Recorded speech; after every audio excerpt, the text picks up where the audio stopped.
Agradecer também o pessoal que está online nos acompanhando. Meu nome é Jair Ribeiro. Tenho um pouco mais de 30 anos no segmento de Previdência Complementar. Já trabalhei em 2 grandes fundos. E hoje a gente vai falar sobre um assunto pouco abordado nos eventos que eu participo. É um tema interessante, que é a sintonia entre gestão própria e gestão terceirizada de investimentos. Então, só contextualizando, nosso foco é gestão de investimentos em EFPC, em Previdência Complementar Fechada, e gestão própria e terceirizada. Como que a gente encara isso, como que a gente aborda isso? Hey ho, let's go! Começando pela fonte, que é a Previc. Vocês sabem, o Sistema Financeiro Nacional é dividido em 3 grupos. Tem o grupo das entidades supervisoras, nos quais a Previc está incluída juntamente com a SUSEP, CVM e o Banco Central. Então lá tem um documento, chama-se Perguntas e Respostas sobre Investimentos de Previdência Complementar, e essa é a versão 3.1, fevereiro de 2021, em que a pergunta o item é a pergunta 1.6, página 6, como pode ser realizada a gestão dos recursos dos planos administrados pelas FPC. Então a resposta da própria Previc é: as FPC podem realizar a gestão dos recursos garantidores por meio de gestão própria ou terceirizar total ou parcialmente os recursos. Então, gestão própria a gente fica sem a utilização de serviços de terceiros, ao passo que a gestão terceirizada, carteira administrada ou fundo de investimento. Lembrando que, nesse ponto, tem que seguir a resolução CVM número 21 de 2021, que fala sobre administração profissional de carteira de valores imobiliários. Então, para ser um gestor autorizado, tem que ser autorizado pela CVM, no caso nessa segunda opção, que é a terceirização. Os tópicos que a gente vai abordar nesses 20 minutos, então, esses são os tópicos: alocação e seleção, fatores estratégicos, panorama internacional e a conclusão. Alocação e seleção. Bom, todo plano tem uma otimização de carteira, seja via ALM, que é mais utilizado em planos de benefício definido, BD, ou contribuição variável na fase de pagamentos de renda vitalícia. E a fronteira eficiente, que é mais adequada para a utilização em planos de contribuição definido, plano CD puro. A alocação, então, ela se divide, tá, entre os segmentos de renda fixa, renda variável, estruturado, imobiliário, exterior e também operações com participantes. Essa é a fase da alocação. Na fase da seleção, tem a seleção dos ativos. A seleção dos ativos pode ser feita pela gestão própria ou gestão terceirizada. E também entra a fase da seleção dos gestores terceirizados. E por que eu não incluí aí, pessoal, operações com participantes? Embora operações com participantes, a maioria sejam sistemas operacionais terceirizados, não há um mandato discricionário. Ninguém chega, operações com participantes, empréstimos, por exemplo, vai lá e bate a meta em 5%, 6%. Não é isso, tem toda uma regra, tem todas umas taxas, tem toda uma política que é previamente aprovada, e o sistema de terceirização é basicamente o operacional. A alocação é o maior responsável pelo desempenho de um fundo de pensão. Isso tem 2 estudos muito importantes, um da década de 80, que é do BHB, e outro na década de 2000, na verdade, precisamente no ano de 2000, que o Ibbotson e o Kaplan, que eles falam que pode chegar a 90% a alocação estratégica, responsável por 90% do desempenho do fundo de pensão, assim como de fundos de investimentos em geral. E também há uma previsão na política de investimento, de acordo com o artigo 212 da resolução Previc 23, recente, 2023, que tem que ter lá, no mínimo, a política de investimento tem que ter, no mínimo, a previsão de alocação dos recursos e os limites por segmento. Então, a alocação realmente fundamental, e eu acho que a gente pode concluir que seja esta uma decisão, uma responsabilidade exclusiva do fundo de pensão. Também tem os perfis de investimentos, aplicáveis somente aos planos CD e CV, não aplica-se obviamente ao plano BD, e tem esses dois tipos principais, que é o estilo de vida, que é o mais comum no Brasil, mas não nos Estados Unidos. Desculpa sempre falar dos Estados Unidos, porque nos Estados Unidos, onde o negócio é acelerado, tem muitas inovações. Então, o estilo de vida é perfil conservador, moderado e arrojado. Em média, onde a decisão de alocação fica por conta que a escolha é feita pelo participante. E o padrão, que em muitas entidades, inclusive a Eletros, eu gosto muito do modelo da Eletros, o participante delega a entidade para fazer a gestão tanto da alocação quanto da seleção. A decisão de seleção é da entidade, e a educação financeira e previdenciária é muito importante. Tá? Hoje de manhã o Cristiano Verado falou que educação financeira e previdenciária não é número, é comportamento. E isso é muito importante para as decisões que serão feitas, que vão ter impactos muito fortes lá na frente, principalmente nos planos de contribuição CD e CV. Em agosto de 2023, segundo o estudo de desempenho da Aditus, a alocação era essa aí, pessoal. 87% em renda fixa, 6,42% em renda variável, 4,6% em 4,56% estruturado, 1,57% no exterior e 0,34%. A gente pode perceber o quê? Aqui há uma diversificação? Não, há uma concentração, isso é histórico, é tradicional no Brasil, a concentração do segmento de renda fixa. Por quê? Bom, a gente sabe o quanto os juros rendem no país. Mas vamos em frente e abordar, então, os fatores estratégicos, economia de escala e especialização. Economia de escala. A gente vê nesse gráfico aí um número de entidades em lilás e o total de ativos do lado direito do gráfico. A gente vê que o patrimônio subiu, tá certo? Tinha que subir mesmo, mas o número de entidades caiu. O que aconteceu? Por que aconteceu isso? Entre 2017 a 2021, o número de entidades caiu 10,5%, ao passo que o patrimônio subiu 31%. A rentabilidade nesse mesmo período foi 51%. Por que a rentabilidade, que o patrimônio não subiu na mesma proporção?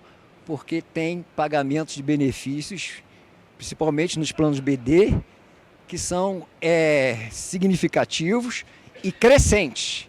Cada vez mais nós temos, para vocês terem uma ideia, a parcela das provisões matemáticas, do passivo, relativas aos benefícios concedidos, ela ultrapassa 90%, ou seja, há um crescente pagamento de benefícios do plano BD que faz com que o patrimônio venha, apesar da rentabilidade nesse período que foi 51%, a rentabilidade foi 51%, a inflação foi 25%, mas o patrimônio cresceu 32%, por conta do pagamento de benefícios, que é um processo que vem se acelerando. O que é economia de escala e custeio administrativo? A gente vê um gráfico aí que quanto mais, quando há economia de escala, quando o custo médio é decrescente. Enquanto o custo médio é decrescente, há economia de escala. Quando o custo médio começa a crescer, aí já é deseconomia de escala. E cresce por quê? Quanto mais para a direita, mais economia de escala se tem. E cresce por quê? Porque os custos fixos, na maioria das vezes, o custo fixo é diluído, de modo que no custo médio ele cai. Tá certo? O que tem a ver isso, Jair? Nós temos reflexões sobre a economia de escala nas entidades. Primeiro ponto, não sei se dá para enxergar bem, fiquei preocupado, deixa eu ver aqui, está dando para enxergar? Ah, está dando bem, está dando para ver bem. Primeiro ponto é a trajetória decrescente do patrimônio real. Por conta do quê? Por conta do pagamento crescente de benefícios.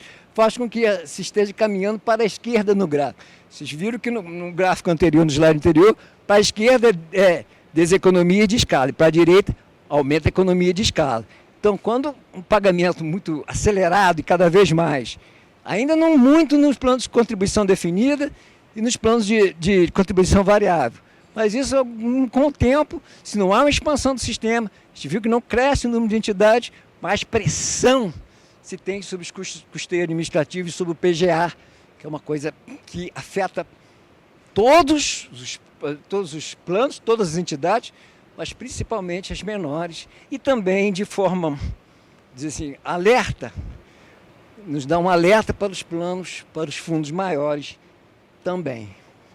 Aumento de pressão por ganho de eficiência para administrar estoques. Então, o que acontece? Se não tem crescimento, aos planos instituídos, a gente vai falar um pouco daqui na frente, se não tem aumento de número de entidades, se paga muito benefício, o que vai acontecer? Há uma pressão para ganho de eficiência para administrar o saldo que já se tem. Tá? E quando a inflação, quando a taxa de juros é pequena, baixa, isso aí se torna ainda quase insuportável, porque vamos supor que seja uma taxa de juros de 2%, uma inflação de 1%, uma taxa de administração de um plano de 0,2%, cada vez que seja menores, esses números sejam menores de inflação, de taxa de juros, mas você está enxergando direito? Tá? Se tiver, você me fala que eu dou um jeito aqui. Tá? Maior é a pressão, ou seja, quanto menor a inflação, menor a taxa de juros, maior a pressão ainda para diminuir o custo administrativo. Por fim, o movimento de fusão entre entidades, para se alcançar a escala, haveria então uma entrada, um movimento para a direita no gráfico. Ao invés de decréscimo do patrimônio, haveria uma escala, então caminharia para a direita no gráfico e aumentaria a economia de escala, e aí beneficiaria os participantes, enfim, stakeholders, todos que estão ali, patrocinadores, traria tranquilidade maior para o sistema. E o que no relatório da despesa administrativa das entidades fechadas de previdência complementar no exercício de 2021, que foi divulgado em julho do ano passado, não teve desse ano, pelo menos até agora, o que a Previc nos diz? Nos últimos 5 anos, houve redução no número de entidades decorrente do processo de consolidação e reorganização em andamento entre entidades. E isso é decorrente principalmente da busca de viabilidade econômica e de escala necessárias para a sua manutenção. Isso aqui está no relatório da Previc, página 10, e o grifo é nosso. O contexto atual apresenta necessidade de ganho de escala operacional para atuar em ambiente mais competitivo, com uso intensivo de tecnologia e com o público ávido, palavras da Previc, por novos produtos e serviços. Houve um incremento do número de planos, sobretudo com a criação de planos instituídos, esses são os planos setorial e família, e de planos patrocinados por entes federativos, Distrito Federal, Estados e municípios para seus servidores públicos. Houve um aumento de número de planos, principalmente de instituídos, mas não houve um aumento, pelo contrário, de entidades. Houve uma redução por conta da necessidade de ganho de escala. Esse que vos fala fez essa pesquisa aqui com base no relatório anual de informações de 2021 e chegou à conclusão que o patrimônio acima ou igual a 10 bilhões de reais, que são 16, número entre parênteses aqui significa o número de entidades, terceiriza aproximadamente 50% do patrimônio da gestão, principalmente de valores mobiliários. Entre 2 e 10 bilhões, 65% são terceirizados.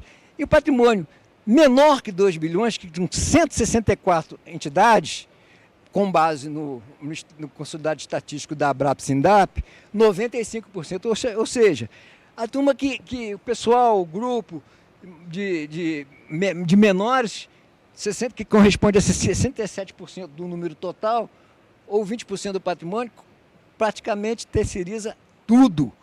Tá? Importante falar que a fonte é o consolidado estatístico da ABRAP, em relação ao patrimônio, a pesquisa é no relatório anual e a elaboração totalmente de minha responsabilidade. Especialização é o outro ponto. Então, falamos primeiro ponto dos aspectos estratégicos, que são economias de escala, uma pressão muito grande sobre o PGA, que faz com que um mercado competitivo, um mercado financeiro competitivo, onde os assets, os bancos tem uma forma de remuneração, teoricamente, a gente viu hoje na parte da manhã na palestra, que teoricamente mais atrativa para, por exemplo, um analista, estava conversando com o Camozato aqui, para um analista júnior, ele já tem, começa no fundo de pensão, mas ele tem o mercado financeiro, o mercado de capitais está com uma concorrência e competição incrível. Então a gente tem essa pressão, como é que a gente vai equiparar a remuneração com o mercado? É complicado, tem que ter custo, e custo é uma coisa que precisa de escala. E a gente viu alguma coisa que isso não é exatamente o que vem acontecendo. E a especialização, que é uma etapa de seleção, as questões orçamentárias, soma-se a necessidade de diversificação. Mas hoje, o que acontece no Brasil é que os juros das NTNs interromperam esse processo de diversificação? Sim ou não? Vou responder para vocês. Tenho certeza que vocês vão concordar comigo. Sim! As NTNs hoje pagam quase 6% ao ano, real, acima da inflação. É muita coisa. Isso, quem vai diversificar? A gente viu no relatório da Aditus que 87% é em renda fixa. E a especialização é de vital importância para o sucesso da diversificação. Estratégias que dependem da especialização. Fundos multimercados, tá certo? É importante terceirizar esses fundos, não tem como, eu acho que é o caminho.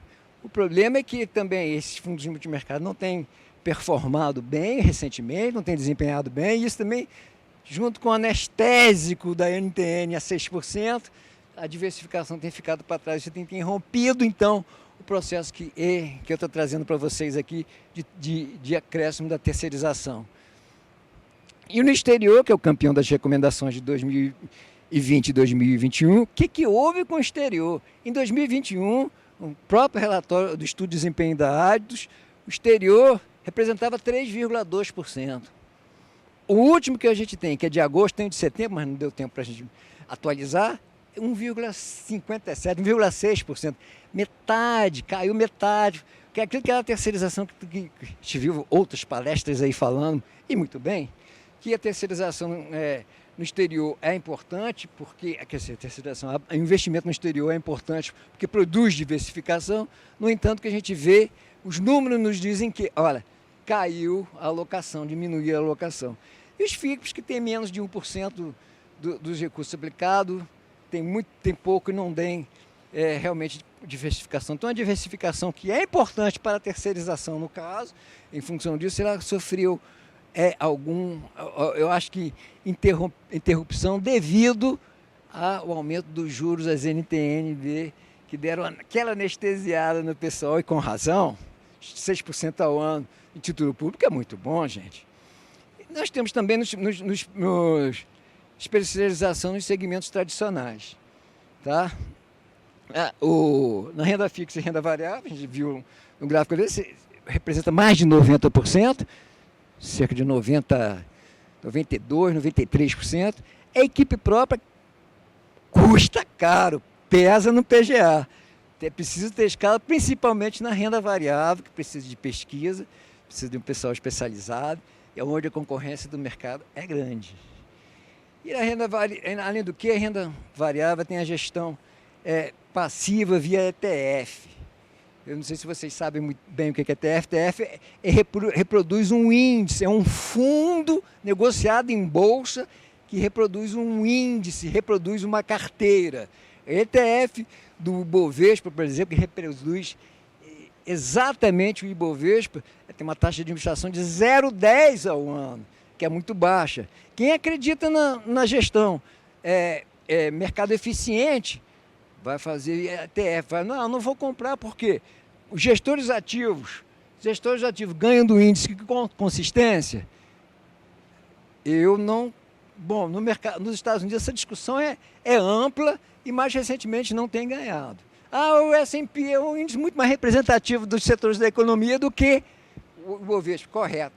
Mas tem que ter em mente, você ter um conjunto de gestores externos com mandato ativo, ou seja, para ganhar do Ibovespa e não ganhar com consistência, melhor comprar um ETF, uma gestão passiva de, por exemplo, Ibovespa, que é o BOVA 11. Não estou fazendo propaganda nenhuma do BOVA 11, porque eu conheço que reproduz o Ibovespa, e o Ibovespa é o índice mais conhecido no Brasil.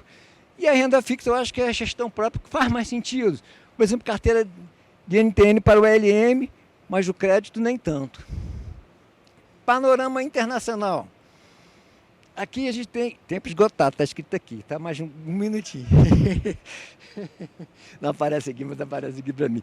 Esse é um relatório da OCDE, que é a Organização para a Cooperação e Desenvolvimento Econômico, que tem aí os principais fundos de pensão, seja só fundo de pensão, total 38 trilhões, dos quais 59%, 22 trilhões Estados Unidos.